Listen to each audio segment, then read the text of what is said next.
Otep à tous, Otep, Beauté, Dakar,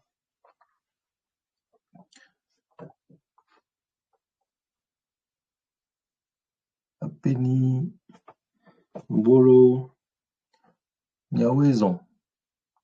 Par chez moi, quand on dit Miaouezon, il faut dire Yo, donc Miaouezon.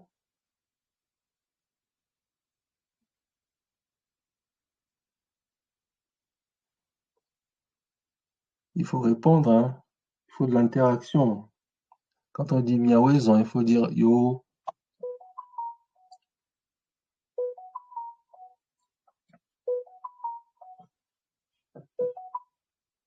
Ah, j'ai un appel.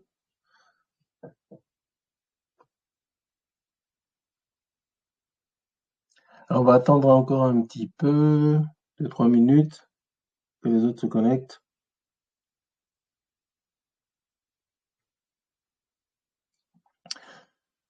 La dernière fois, on avait commencé une petite introduction au Médounéter. Vous entendez par là les paroles divines. On voit les signes sur l'écran, le drapeau, l'étendard, le petit étendard là, c'est ce qui est en rapport avec la divinité. On les retrouvait dans les lieux de temple. Donc ça se lit Nétcher ou Néter. Et le bâton, c'est Meb ou Médou, et qui signifie parole ou signe. Et les trois bâtons horizontaux là, c'est pour signifier le pluriel, la multiplicité. Donc on avait commencé une petite introduction sur le Médounéter. L'idée ici, c'est pas de vous apprendre à lire les Médounéter parce que, comme je l'avais dit, il faut des années pour ça. Il faut prendre des cours. Il y a des gens qui vont jusqu'à faire des doctorats en égyptologie. Donc, c'est un champ assez vaste qui ne finit jamais et qu'on continue d'étudier de nos jours. Mais ce qui est intéressant chez nous, c'est que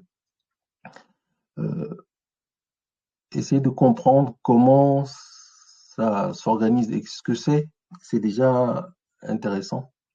Parce que lorsque vous tomberez sur des stèles ou des écrits, vous pourriez au moins vous, vous orienter, ou en tout cas percevoir certaines choses que celui qui n'a jamais fait ça ne peut pas percevoir.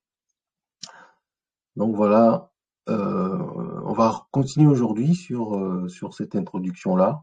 Je vais vous expliquer un certain nombre de choses fondamentales plutôt, sur l'écriture, en tout cas les signes qu'utilisaient les anciens Égyptiens pour communiquer. Parce que ce qui est principal, ce qui est très important dans cette écriture, c'est que les anciens Égyptiens, ils ont réussi avec des images à, à faire ressortir le son qu'ils prononçaient. Donc, les images permettaient de renvoyer à des sons. Donc, je fais un petit rappel rapidement, ou quelqu'un peut-être ceux qui étaient là la dernière fois peuvent rappeler à ceux qui n'étaient pas là, brièvement ce qu'on a vu. Qu'est-ce que vous avez retenu? Ça pourrait faire un petit rappel à ceux qui n'étaient pas là, hein. Qu'est-ce qui était là déjà et qu'est-ce qui veut bien faire 2 ou 3 points essentiels qu'on a vus la dernière fois?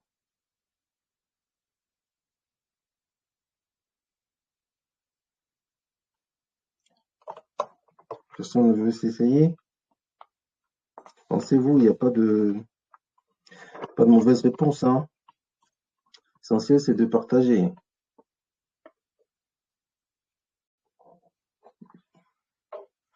Personne ne veut?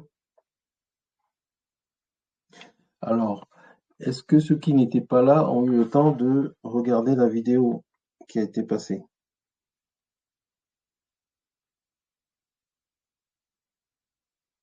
Non, moi j'ai pas trop eu le temps. Donc, tu n'as pas vu la vidéo. Ok. Non. Et alors, ceux qui étaient là, qu'est-ce que vous pouviez dire à Tot alors, de ce qu'on a vu la dernière fois?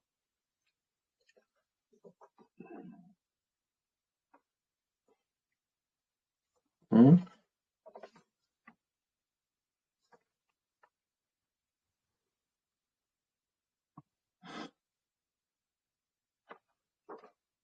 Non, personne ne veut parler. Bon, on va avancer alors. Ok. Donc, pour faire un petit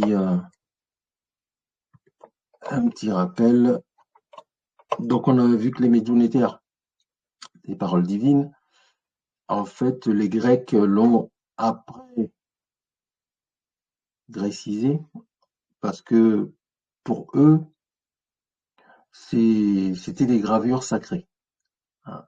Ils considéraient que euh, les hiéroglyphes, le terme hiéroglyphe qui vient de hieros, c'est-à-dire sacré, et glyphen, gravé, étaient des paroles, en tout cas étaient des signes euh, sacrés tels que leur avaient enseigné les Égyptiens anciens.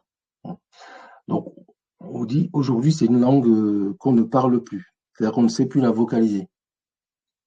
Mais le stade le plus proche de la vocalisation de l'ancien égyptien, c'est le copte.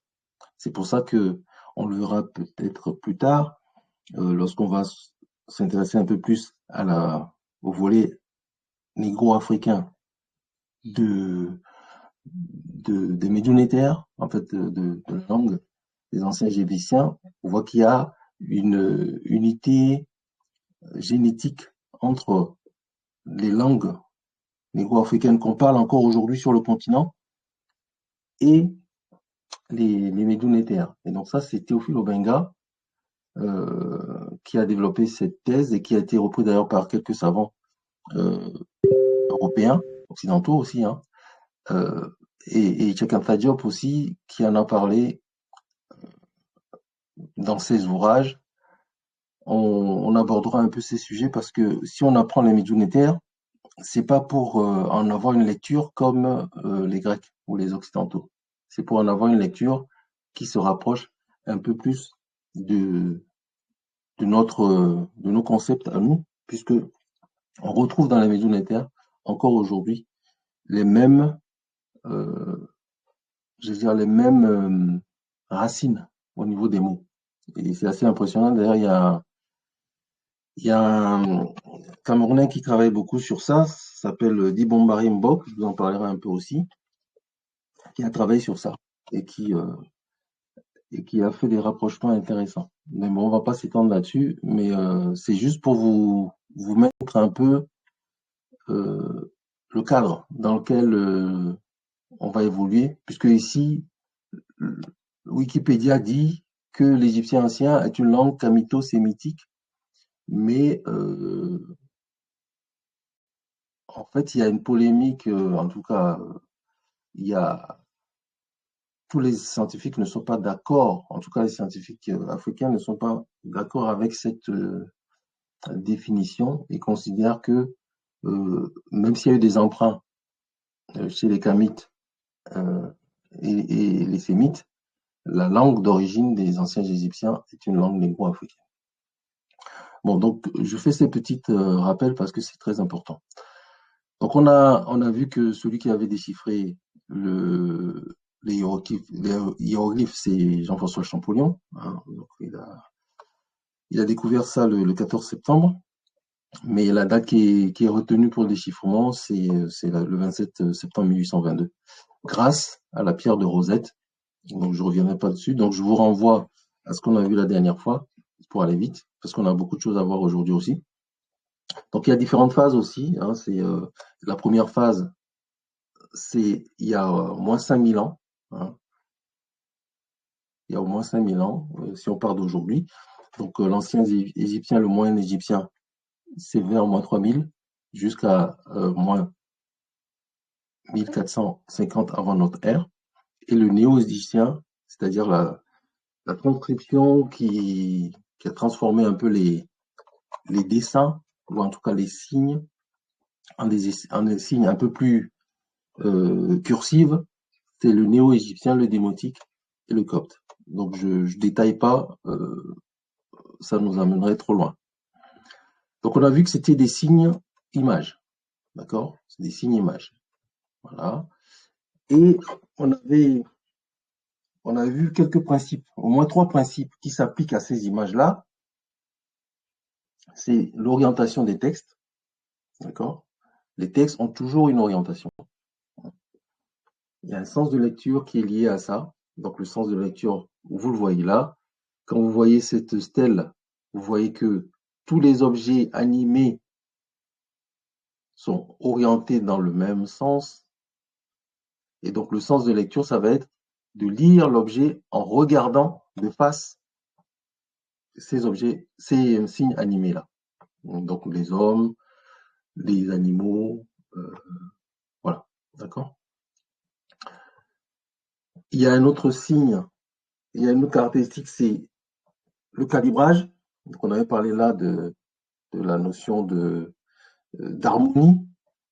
Et quand on parle harmonie, euh, l'équilibre des choses, ça renvoie aussi à la maths. Hein. C'est-à-dire que euh, les Égyptiens cherchaient vraiment à faire les choses pour que ce soit beau, hein, que ce soit harmonieux. D'où la notion de cadran qu'on va évoquer encore aujourd'hui, c'est-à-dire le fait de mettre les objets dans des cadres qui font que les proportions, en fait, euh, les proportions, tous les personnages du cadre soient à peu près de même proportion. Donc, pour créer cette harmonie-là. Mais il y a une règle supplémentaire, c'est que autant dans les textes, les images ont à peu près les mêmes proportions, mais quand on parle sur une même stèle de divinité de roi, là, ils ont une importance un peu plus grande que les images. Donc vous le voyez ici, hein, euh, les divinités qui sont représentées là sont proportionnellement plus grands que les images que l'on voit en dessous de la stèle. Donc, on le voit bien ici, comment les images sont ordonnées. Donc, c'est un petit rappel de ce qu'on a vu la dernière fois. Vous voyez que les images sont assez ordonnées et ça représente des petits, euh, des petits cadrans en fait, hein, on le voit. Et ça rend tout le texte harmonieux comme ça. On cherche l'esthétique. Et donc, aujourd'hui, ce qu'on va voir, c'est au niveau du fonctionnement des sons, du fonctionnement des sons et enfin, de l'écriture en lui-même, le fonctionnement de l'écriture en lui-même. Il faut savoir que il y a, c'est comment fonctionne l'écriture. Donc, il y a des signes qui permettent de donner des sons. C'est-à-dire que ce qu'on appelle les phonogrammes. Phonogramme, ça vient de phonos, c'est, comme on dit, c'est du grec, hein, euh, ce qui permet de sortir du son, hein, mais on n'en connaît pas forcément le sens. Il y a les logogrammes. qui, eux, permettent de donner du son et du sens. Donc, on va le voir tout à l'heure, hein. Là, je suis en train de juste vous donner les règles de fonctionnement. Et il y a ce qu'on appelle les classificateurs, ou certains disent les déterminatifs, ou encore certains disent les sémantogrammes, qui, eux, donnent le sens, mais on ne les prononce pas, on ne donne pas de son. Donc, les phonogrammes, le son, les logogrammes, son et le sens, et les classificateurs, ou déterminatifs. Donc,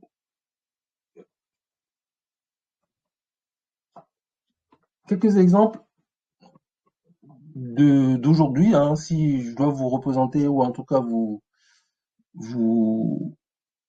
faire une analogie de nos jours, en français, par exemple, un phonogramme, lorsqu'on écrit un phonogramme, donc il y a un seul son, que vous voyez ici, quand on dit été, on va le lire été, quand on dit O, ça renvoie au son O,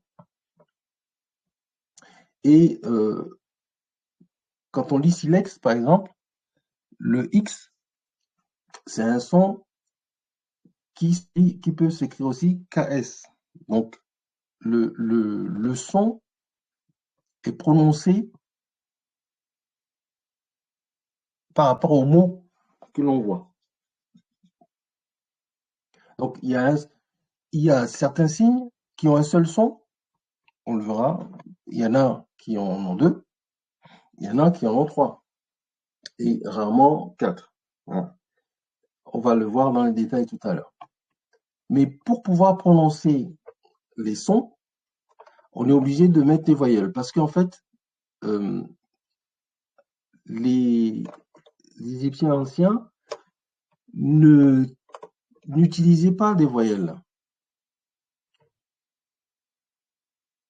Donc les sons étaient représentés essentiellement par des consonnes. Et pour pouvoir les lire, on est obligé d'y associer des voyelles. Donc, exemple de phonogramme, des sons. C'est des signes qui renvoient à un son, ou deux sons, ou trois sons. Je vais vous donner quelques exemples tout à l'heure. Deuxième règle de fonctionnement, les logogrammes. Donc, je vous ai dit les logogrammes tout à l'heure, je vous ai dit le logogramme, c'est un signe qui va renvoyer un son et en même temps donner du sens. Donc, vous voyez là, à l'écran. Alors, qu'est-ce que vous voyez à l'écran? Qu'est-ce qui peut me décrire ce qu'il voit à l'écran?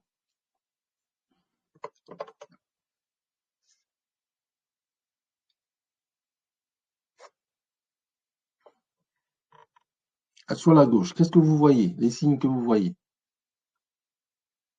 Si on doit faire du contemporain, qu'est-ce qui peut me dire ce qu'il voit à l'écran?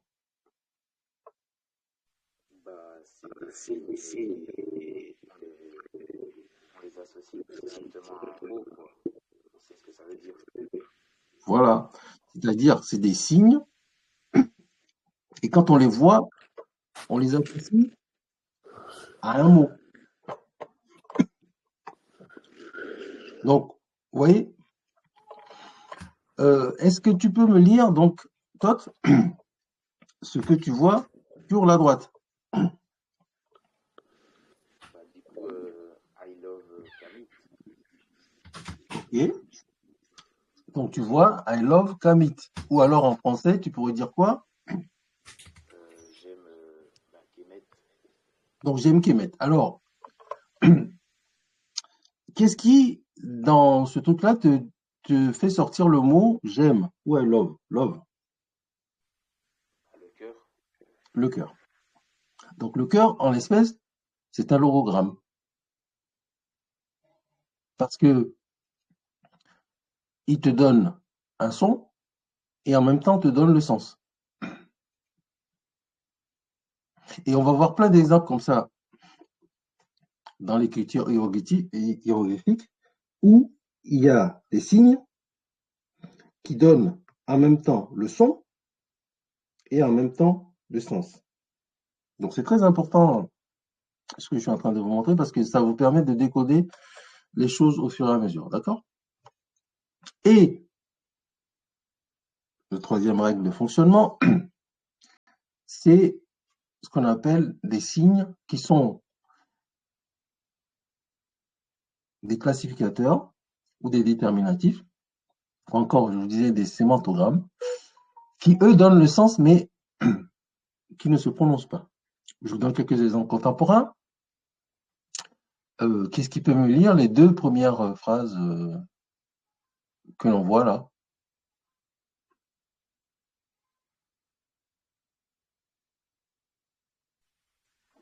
Moi, Allez-y, je vois, participez, allez-y, vas-y. tu prends un café chaud à 16 heures ou tu prends un thé chaud à 16 heures. Alors, c'est très bien, Todd, parce qu'en fait, sans que je l'écrive, tu as, à partir du déterminatif, tu as compris que le café ou le thé, c'était une boisson chaude.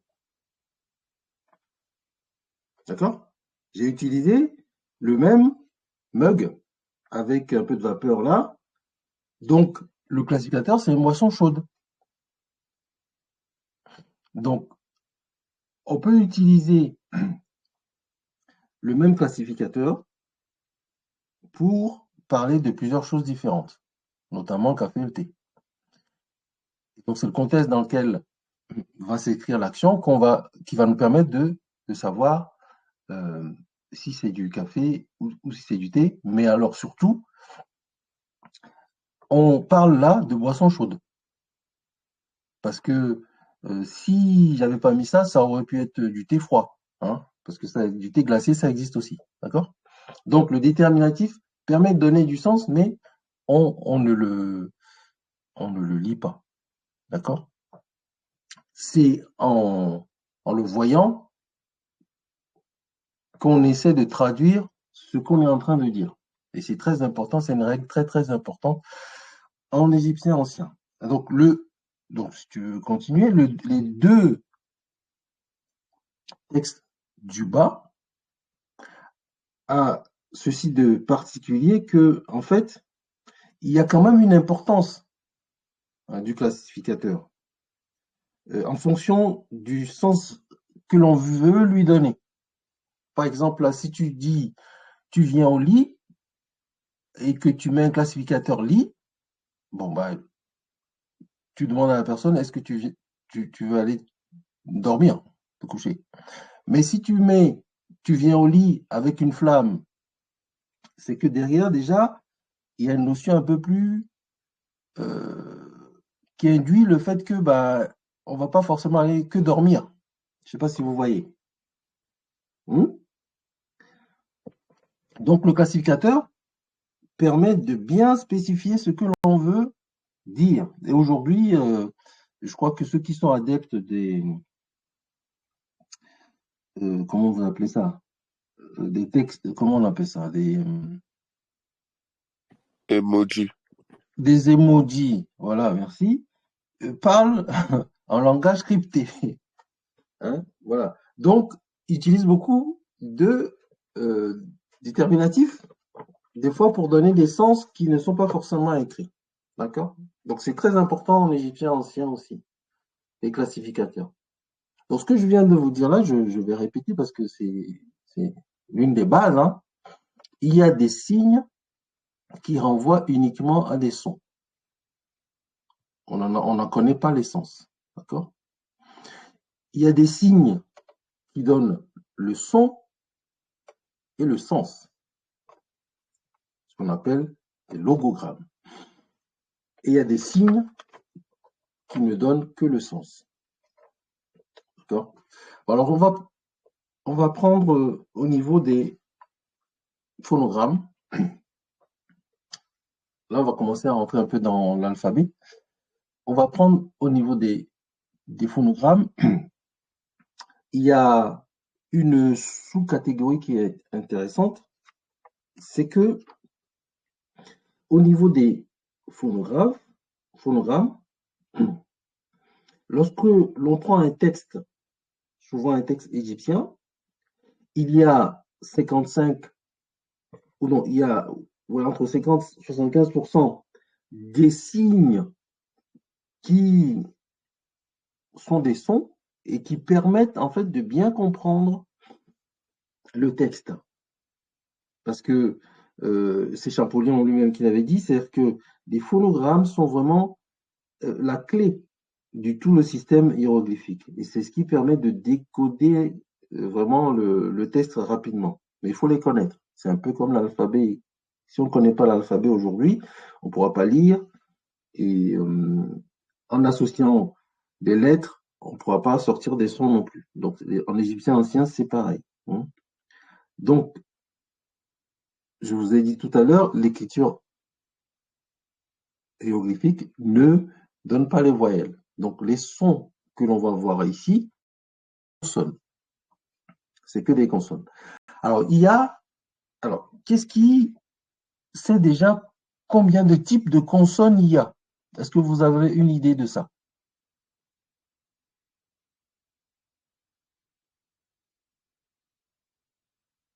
En égyptien ancien. Quelqu'un s'est renseigné? Quelqu'un sait? Non. Bon, donc, un, il y a des consonnes unilitères, c'est-à-dire que c'est un signe, c'est une consonne unique. Donc, vous voyez ici, vous voyez une chouette, ça se lit M. Donc, on va le translittérer M. La translittération, c'est le fait de recopier les signes en les transformant dans notre alphabet d'aujourd'hui. D'accord? Pour pouvoir les lire, les vocaliser après. Donc, la chouette, c'est M. Le filet d'eau, on le connaît, on l'a déjà vu dans certains mots, c'est la lettre N. Et le siège, ou certains disent souvent c'est une natte aussi, bon, c'est le P. Et alors, je vais aller rapidement sur Internet pour vous montrer, si vous tapez les caractères unilitaires en égyptien ancien, donc vous les voyez là, donc c'est de l'alphabet, hein. Donc on les a translittérés tous. On les a tous translittérés. Donc quelques exemples. Qu'est-ce qui connaît dans ce que vous êtes en train de voir? J'espère que vous le voyez. J'espère que vous voyez. Je ne sais pas si ouais, vous voyez ce qui est à l'écran ou pas? Est-ce qu'on a changé d'écran? Oui. Voilà. Donc, vous voyez les caractères qui donnent un seul son. Vous voyez? Donc, c'est des choses qu'il faut, si vous vous intéressez aux médiumnitaires, si vous voulez par la suite les lire, c'est comme l'alphabet, il faut les connaître, tout simplement. D'accord? Et ça a été codifié. Ça a été codifié. Euh, il y a un dictionnaire qui existe, le dictionnaire de Gardiner, par exemple, permet de codifier tous les signes. Donc, notamment, ici, on est sur des signes unilitères. Voilà. Donc, il y a une seule consonne. Le vautour, percoptère, c'est A. Hein. Le roseau, c'est I ou J. Deux roseaux, c'est Y, etc. Le pied, c'est B. La main, le bras un peu plié comme ça, c'est A, etc., etc. La chouette, qu'on vient de voir tout à l'heure, c'est M. La vipère, c'est F. La natte, c'est P. Donc, c'est des signes les plus courants que l'on voit. Donc, les plus courants, vous allez voir le S, par exemple, c'est l'étoffe pliée. Le cuir plié, on dit ici. Le verrou, c'est Z ou S. La tresse végétale, c'est un H pointé. Le serpent, c'est-à-dire le cobra, c'est le dje. Le D avec le trait en dessous, là, ça se dit dje. C'est le son dje ou D. La main, le profil de la main, c'est D. Vous voyez? Il y a un signe qui revient souvent dans les textes que l'on voit souvent, c'est ce signe-là, c'est le demi-pain, c'est T, c'est la lettre T. Le support jar, c'est G, ainsi de suite. Donc là, c'est juste pour vous montrer les signes qu'on appelle des unilitères. Sous-entendu, une lettre. Unilitère, une lettre. Ça va?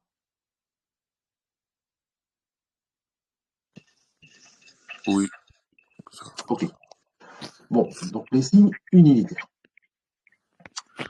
On va passer au bilitaire. Donc qui dit bi, j'ai écrit bilili. Militaire. En fait, je vais corriger ça après. Et bilitaire. Donc ça veut dire deux consonnes. Et en l'espèce là, vous avez quelques exemples de signes militaires. C'est le jeu de scénette qui est men. En fait, on dit men, mais c'est MN. Donc je vous ai dit tout à l'heure que pour pouvoir le prononcer, on y met des voyelles. Il y a quelqu'un qui fait du bruit. On y met des voyelles, d'accord? Pour pouvoir prononcer men. C'est MN, deux consonnes. Et la corbeille, c'est NB, c'est neb. D'accord? Et dans le même esprit, si on va voir un peu ce que donnent les... Je ne suis pas là. Mince. J'essaie de cliquer sur... J'essaie de cliquer sur le lien. Je crois que je vais peut-être sortir pour cliquer sur le lien. Voilà.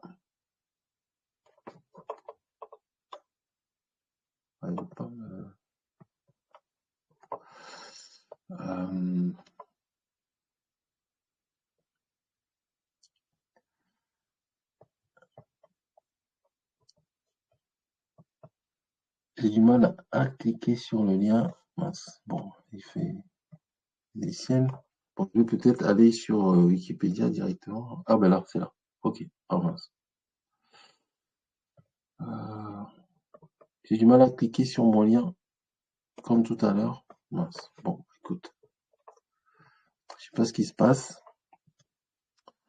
Je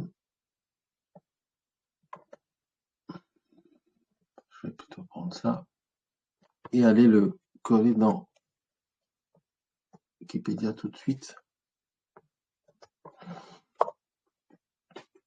Pour vous montrer les bilitaires, les caractères bilitaires en égyptien ancien.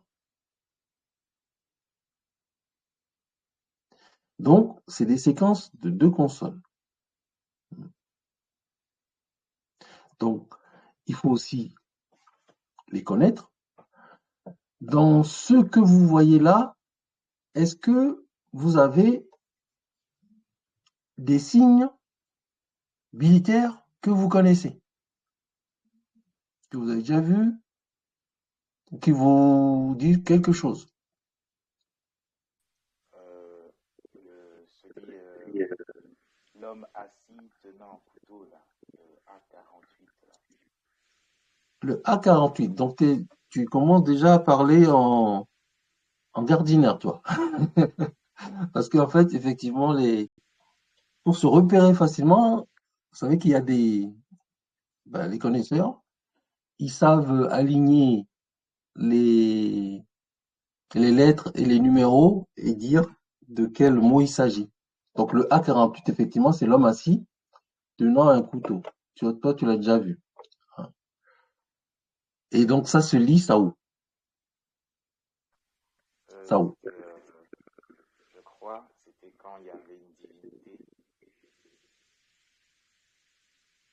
Il y a une divinité? Ah, peut-être. Peut-être que on avait peut-être vu plutôt un homme assis tenant la croix Ankh dans la main. Ah, peut-être. Ouais. Parce que là, il tient un couteau, d'après ce qui est marqué. Euh, oui, il y a un autre, le W24, ça vous rappelle rien?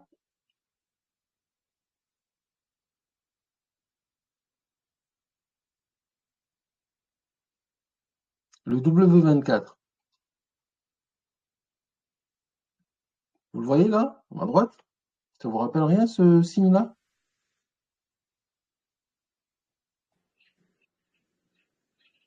Non? Et alors, comment vous le lirez?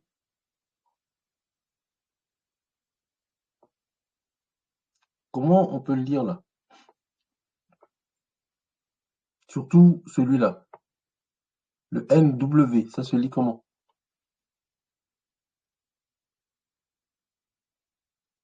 C'est nous, non? Nous, très bien, ça se lit nous.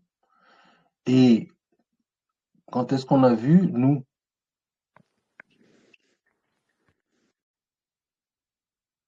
Ou à quoi vous renvoie le nous?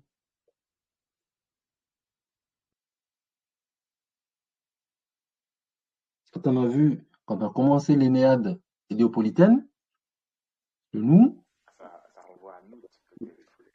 non, c'est plus loin que ça. C'est avant les divinités premières, il y avait une première divinité. Euh, le Noun. Le Noun, le Noun, le Noun. Vous vous souvenez comment c'était écrit? Il y a trois vases, trois vases. Donc le Noun, nous, nous, ça renvoie l'eau primordiale. Je vous avais même posé la question. Il y a quelqu'un qui m'avait dit en Afrique, la première chose qu'on vous donne quand vous allez en Afrique, c'est de l'eau, dans une calebasse ou dans un verre, etc. En tout cas, on vous apporte de l'eau. Et on avait vu le nous à l'époque.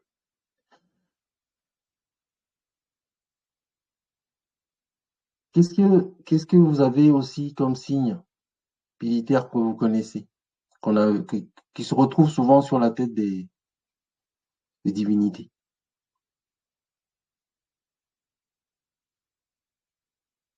Ici, le F13, ça vous rappelle rien?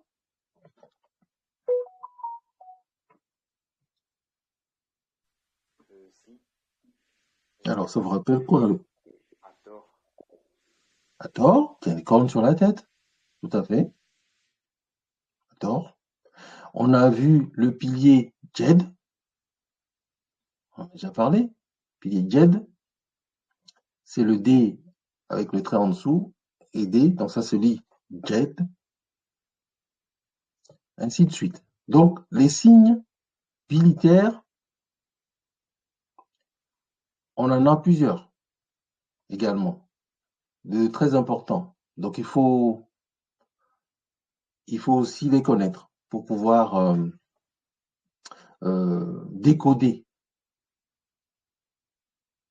les hiéroglyphes ou les médiunitaires. Par exemple, ici, vous avez là le bâton de marche, MED, MD, qui fait partie du mot médounéter.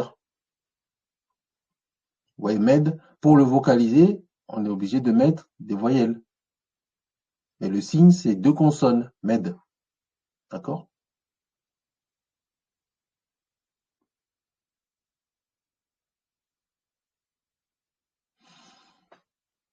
Vous avez ce signe-là, la OU, MR, qu'on va retrouver dans certains mots, comme mairie.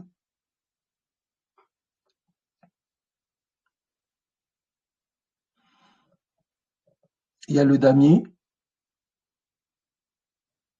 MN qu'on retrouve dans le nom de qui? Le MN.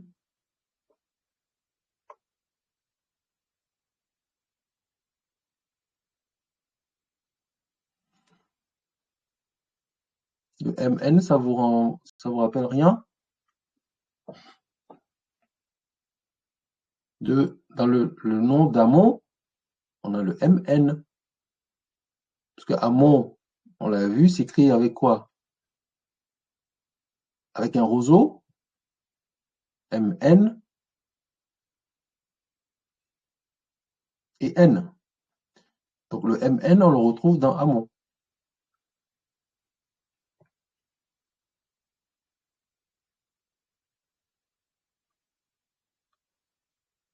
Donc, en fait, ces signes-là, pour les vocaliser, il faut les translittérer. D'accord? Il faut les écrire pour pouvoir décoder les textes. Donc, il faut les connaître. C'est l'alphabet. D'accord?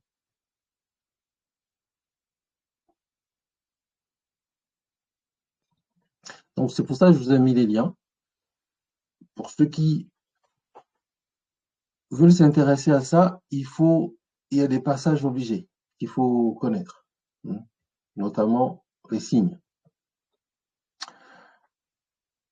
Et troisième signe, ce sont les trilitères, donc qui renvoient à trois consonnes. On a par exemple ici le djeba, qui est un filet de pêche, qui renvoie à trois consonnes. D, J, B. D'accord? Il y a ici le ma, trois consonnes. A. Donc si je vais voir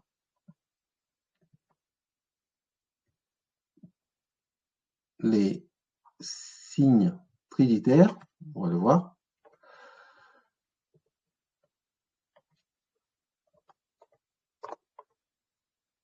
Voilà les trilitères. Le tableau des trilitères. Quels sont dans les trilitères des signes que vous connaissez? Il y en a au moins deux que vous devez connaître.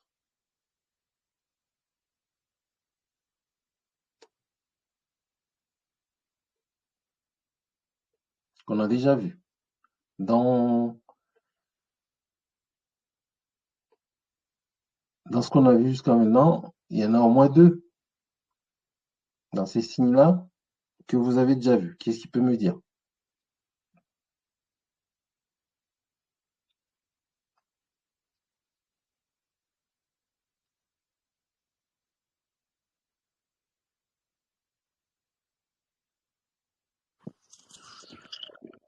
Euh,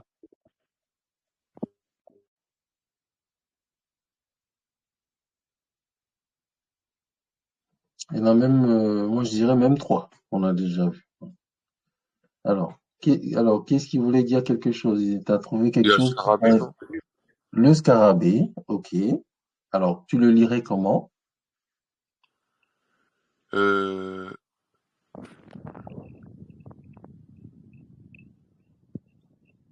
je sais pas du tout. Alors, qu'est-ce qu'il veut essayer?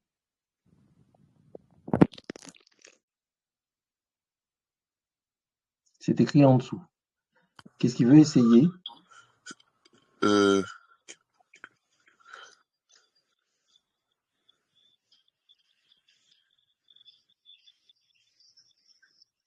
Fais comme tu le sens. Ce qui te vient à l'esprit. C'est quoi? je sais pas pourquoi. Qui est pris, je sais pas pourquoi. T'es pris? Tu C'est le pas lis ça? qu'est pris? Tu le lis qu'est pris? Ou tu l'associes à un mot qui est pris? Je sais pas, je l'associe à ça, j'ai l'impression que le H, il fait pas le son, il fait pas le son H habituel, quoi. D'accord. Donc, c'est pas le son H habituel, c'est un H avec une petite courbe en dessous. Mhm. C'est K. Donc, c'est effectivement, tu as raison, ça renvoie à K, un PR, K, Képer. Ah, Pour le voilà. prononcer, les égyptologues vont dire Képer, c'est-à-dire qu'ils vont mettre des E. Hein. Eux, ils vont lire Képer. Mais Képri, c'est pareil, c'est qu'on rajoute des voyelles pour pouvoir le vocaliser. Et effectivement, on a vu Képri. Quand on a vu Képri, Ra, Amon, ce Képer là, le scarabée, là, Képri. Ça, on le connaît effectivement. Et on connaît quoi d'autre alors, puisque vous êtes lancé? Bah, la Le croix signe. ankh. Alors, la croix Ankh, effectivement, on connaît le S34, la croix Ankh. Donc, on voit bien qu'on lit aussi Enk ou Ankh. En vocalisation, le H avec la petite courbe là, c'est un K. Donc, la petite avant le N, c'est A. Donc, Ankh. On vocalise Ankh. C'est un trilitère. Donc, le mât que je vous ai montré tout à l'heure, c'est A. AK ou AHA. AK. Voilà. On connaît aussi le R4.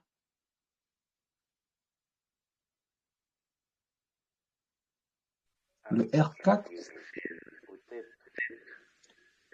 tu peux le lire au TEP, mais le H pointé, c'est H. H. Dans notre vocalisation, nous, on va dire H. H. Hotep. Alors que le H avec la petite courbe là, c'est K. Voilà la différence. Le H pointé, c'est H. H. Ho. Le H avec la petite courbe, c'est K. K. Keper, H. Tep. Et donc, on va aussi rajouter des voyelles pour pouvoir le vocaliser Hotep. Après, il y en a qui disent différentes prononciations, atopé, etc., etc. Vous voyez. Donc, les trilitères sont aussi importants dans la vocalisation. On en connaît un autre, hein, le R8, là. C'est quoi?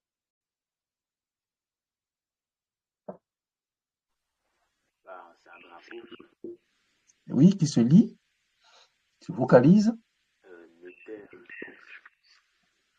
Alors, l'éther, mais plus précisément, tu vois le T est souligné. Oui. Et donc, ça va se lire comment, d'après toi? Le T souligné ne va pas être T, mais on va avoir une consonne un peu plus particulière. Ça va devenir quoi?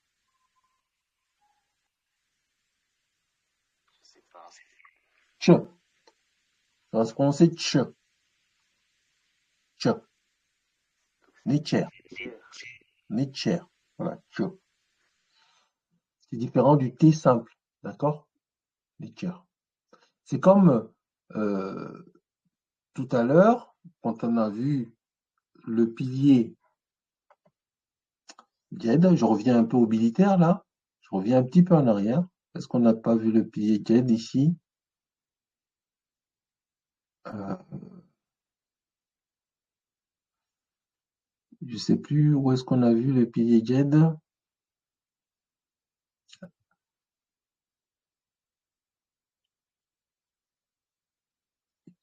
Je remonte un peu. Voilà. Vous voyez le D souligné là? C'est J. D'accord? J. Et celui-là, il va se lire Jer, parce qu'il y a le D souligné. Vous voyez? Donc, c'est des petites choses qu'il faut savoir. On va revoir un peu plus dans le détail l'alphabet et les consonnes et leur vocalisation. Ce qui permet de bien dire les choses. Donc, dans les trilitères, WSC. Le...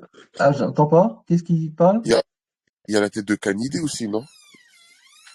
Alors, la tête de canidé. Ah oui, alors, donc, ça m'intéresse. La tête de canidé, c'est quoi pour toi? W quelque, je sais plus. Ça se lit comment? Tu le lirais comment? Faudrait que je revoie l'image. Je crois que Oui, c'était tu vois double. l'image. Ah, voilà ça. Ça se lit. Ah, voilà. Ça Woussaré, se non, lit je crois. comment? Ça se lit Woussaré. comment, là? Woussaré. Oussard. Ou, Woussard. Oussert. Oussard. Exactement. C'est ça. Parce que le W, c'est ou, et que Mhm. tu veux vocaliser, tu mets des voyelles, Oussert, Oussard, etc. D'accord? C'est ça. Oussard. Oussert. On le connaît aussi, cette tête de canidé.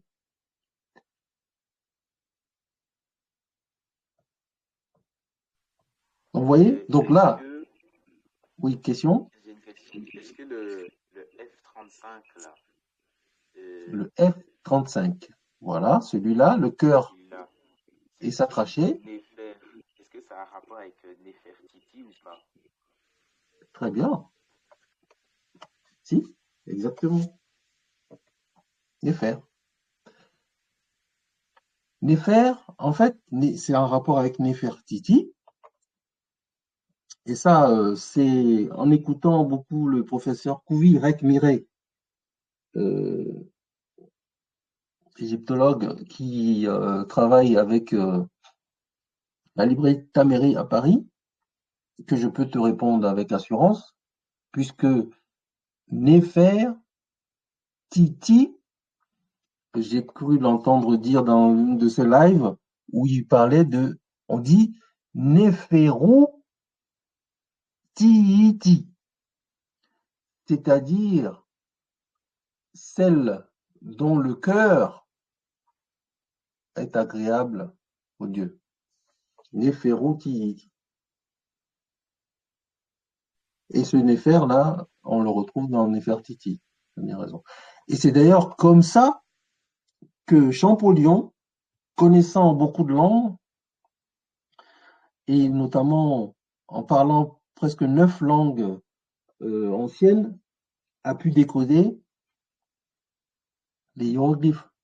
Parce qu'il a, dans les cartouches des rois, il a retrouvé certains sons, notamment au niveau du copte, et aussi en recoupant avec l'alphabet grec, qu'il a pu décoder les hiéroglyphes. Donc après, il faut travailler, il faut y travailler. Mais quand on connaît beaucoup de langues, effectivement, on peut faire certaines associations et ça vient plus vite en fait. Vous avez par exemple l'étoile N14 que vous allez lire comment?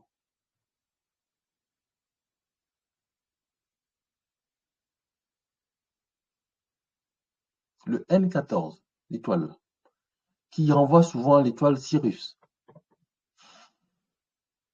Ce N14,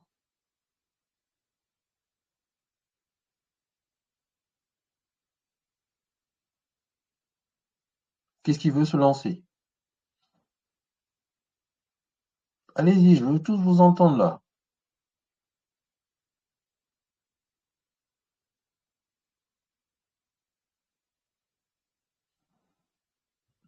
Pour translittérer, il faut rajouter essentiellement des voyelles. Donc, vous les lirez comment? Allez, qu'est-ce qui veut se lancer? Allez-y.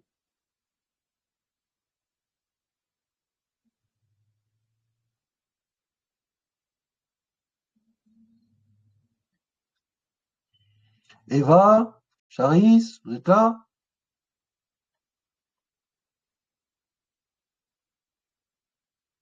Oui, mais j'ai pas très bien compris la question. La question. Le N14 que vous voyez là, est-ce que tu veux bien me le translittérer? Essaye de lire, de vocaliser. SBJ?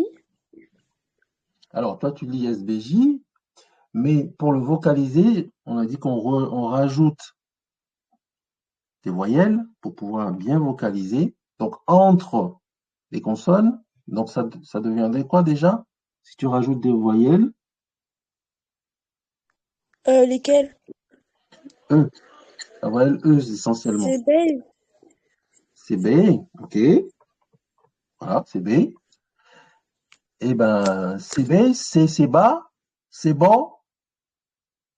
Vous voyez, Kémy, c'est bas, l'étoile, c'est bas, ça vient de ce mot, c'est bas, c'est bon, c'est B. Vous connaissez Kémy, c'est bas? Oui, Oui, De nom, au moins.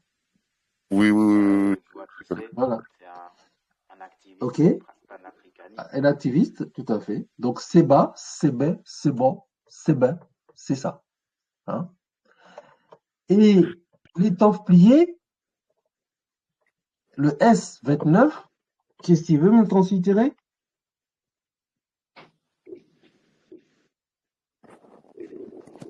En rajoutant la voyelle E, essentiellement,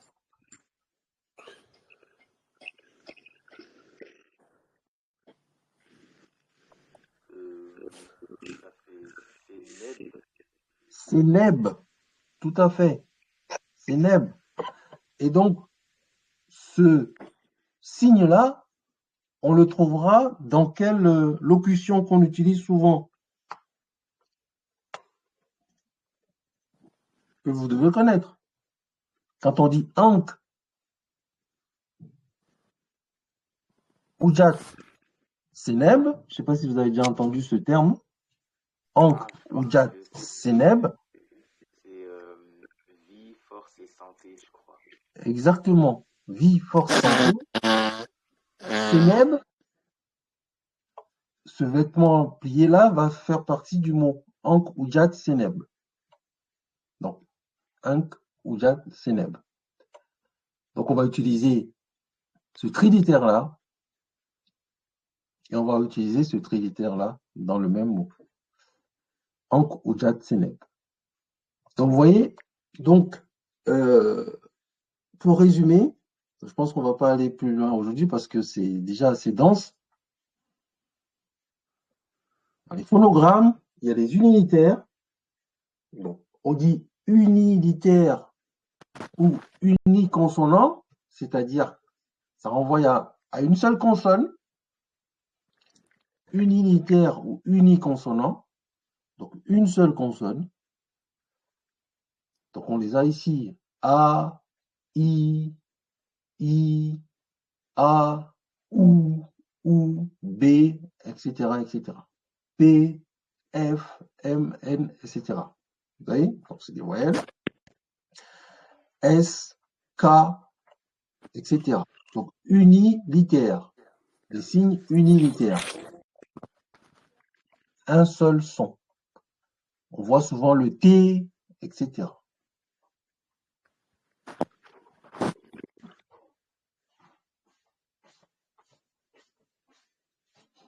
Donc, il y a des signes, il y a peut-être une remarque importante en dessous là. Le signe que Charis a essayé de lire tout à l'heure, qui fait une sorte de 3 là, qui se lit A. Ça se lit A. Le signe J qui se lit I, Y qui se lit I et W qui se lit OU sont appelés des semi-consonnes. Parce que des fois, ils ont une valeur d'une consonne, des fois, valeur d'une voyelle.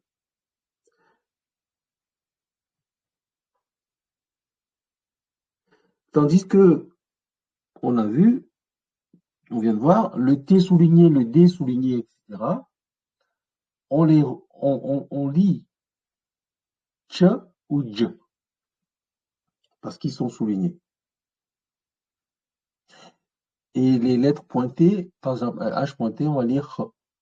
D'accord?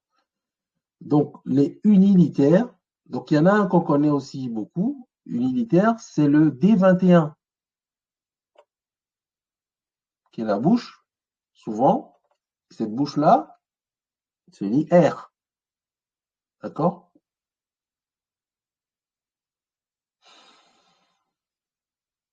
Et vous connaissez aussi, on en a un peu parlé, le signe S3. C'est quoi ça?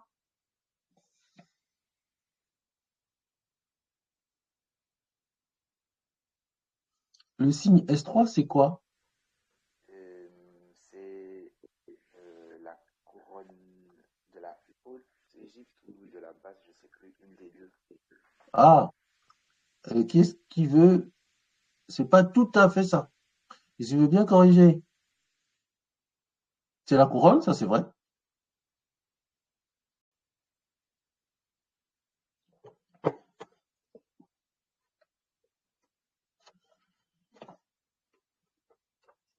Qu'est-ce qui se rappelle de la couronne là? On en a parlé.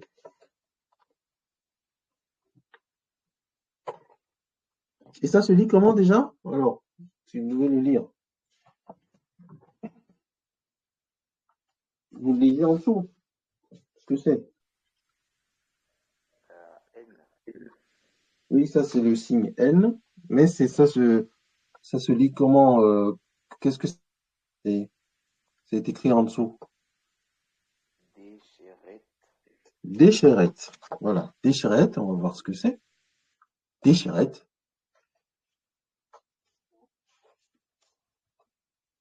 Donc, ici, le déchirette, qu'est-ce qui est dit?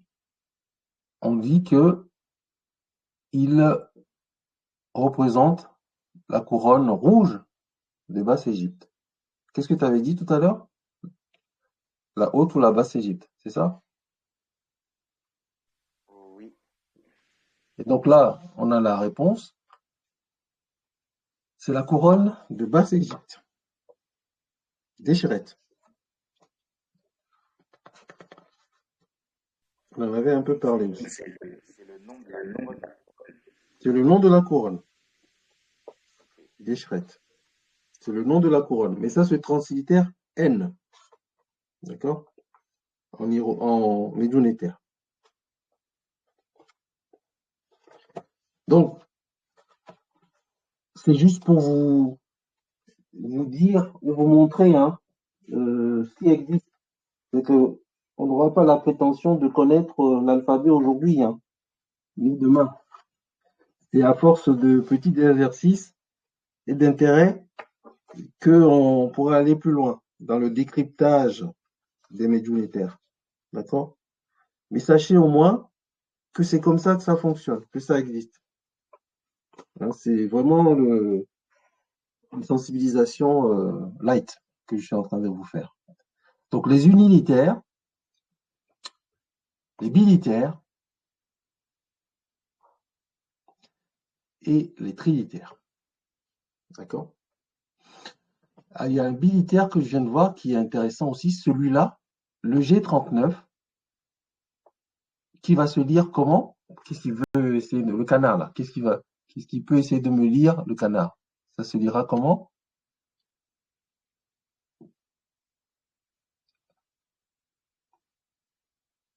Hmm. C'est Sei. Alors, c'est... Mais alors, le 3 comme ça, c'est le son A. Donc, c'est ça. Ça. Ça. Ça. Ok. Hein? Ça, souvent, on le met au départ du nom d'un roi, d'une divinité. Ça veut dire grand, en fait. Hein? Ça. Et est-ce que ça a un rapport avec quand on dit Sa Majesté, par exemple? Non. Enfin, je sais. Alors, Sa Majesté. Alors, je sais pas, mais non, Sa Majesté.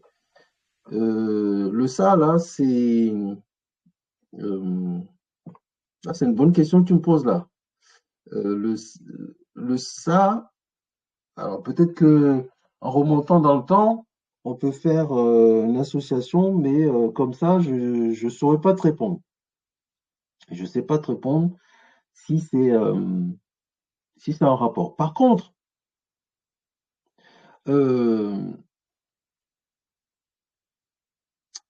c'est une très bonne question que tu me poses là, parce que ça me renvoie à une chanson de Manu Dibango. Je ne sais pas si vous la connaissez. Il dit Sa Ngo. Sa Ngo, Yesu Christo. En fait, c'est une chanson, une vieille chanson que je connais comme ça. Et je sais que le Ngo, en, en Afrique, au Congo, par là-bas, c'est, ça renvoie à la royauté, au roi. Et donc, quand il dit ça en gosse, c'est comme s'il disait Sa Majesté ou le grand roi, quoi, en fait. Alors, peut-être que ça a une résonance, mais je ne saurais pas l'affirmer. Mais en tout cas, le ça, je le sais, parce que j'ai, dans le bouquin de Théophile Obenga, dont je parlerai un peu plus tard, sur l'origine commune de l'égyptien ancien, du copte et des langues négro-africaines modernes, là, il a bien dit que le ça, qui est un préfixe utilisé pour spécifier soit des divinités ou la royauté. Et donc ça vient de l'Égypte antique.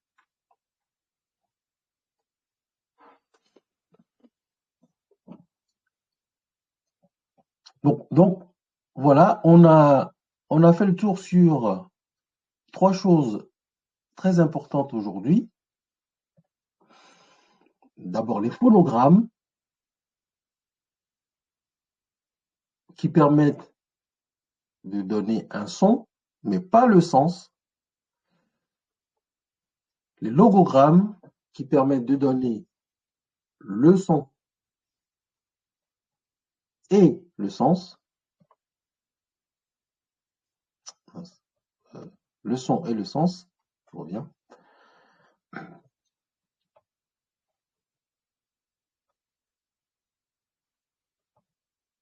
Et les classificateurs, donc les phonogrammes, le son sans le sens, les logogrammes, le son et le sens,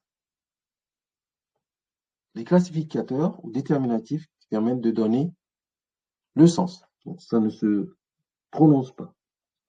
Et on a vu les unilitaires, les phonogrammes unilitaires, donc une seule consonne, les bilitaires, deux consonnes, et les trilitaires, trois consonnes. J'aurais pu rajouter ici néter, NTR, qui est un trilitaire également. Donc on va s'arrêter là aujourd'hui parce que c'est déjà d'accord. On continuera la prochaine fois avec les phonogrammes et certains principes et comment on les combine pour sortir des mots. Donc est-ce que ça va?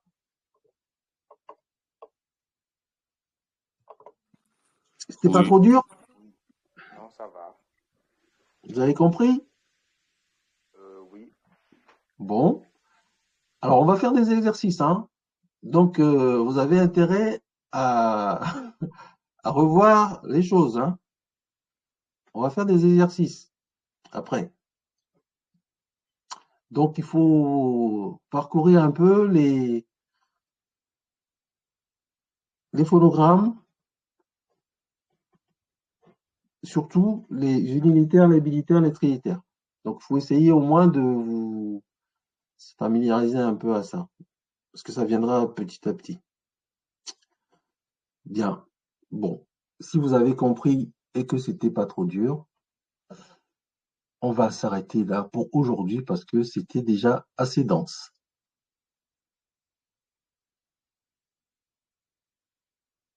Un commentaire?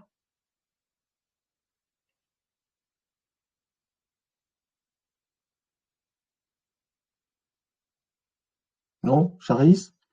Ça te va toujours?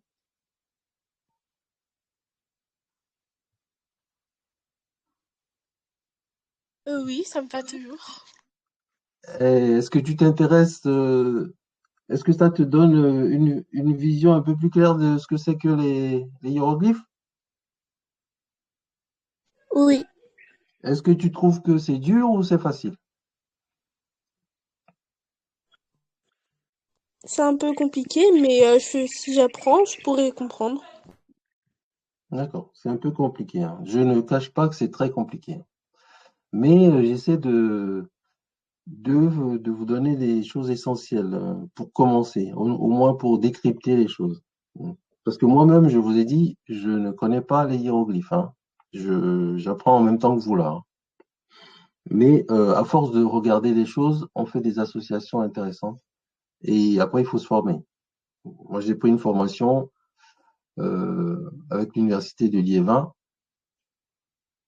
qui, euh, qui était en 10 modules, donc qui donne les bases, vraiment les bases, des bases, des bases. Voilà, mais en tout cas, on va refaire une ou deux séances sur ça. On va faire quelques exercices et puis on passera à autre chose. Parce que c'est vraiment très dense, donc on ne va pas s'aventurer dans l'apprentissage des hiéroglyphes. Il faut. Bon, moi, avec ça, vous aurez un peu quelques idées. OK. Bon, eh ben, écoutez, si ça va pour tout le monde, à la prochaine fois, à dimanche prochain. Dimanche Au prochain. revoir. Au revoir. Au revoir, à dimanche prochain. Bon dimanche. Bon dimanche.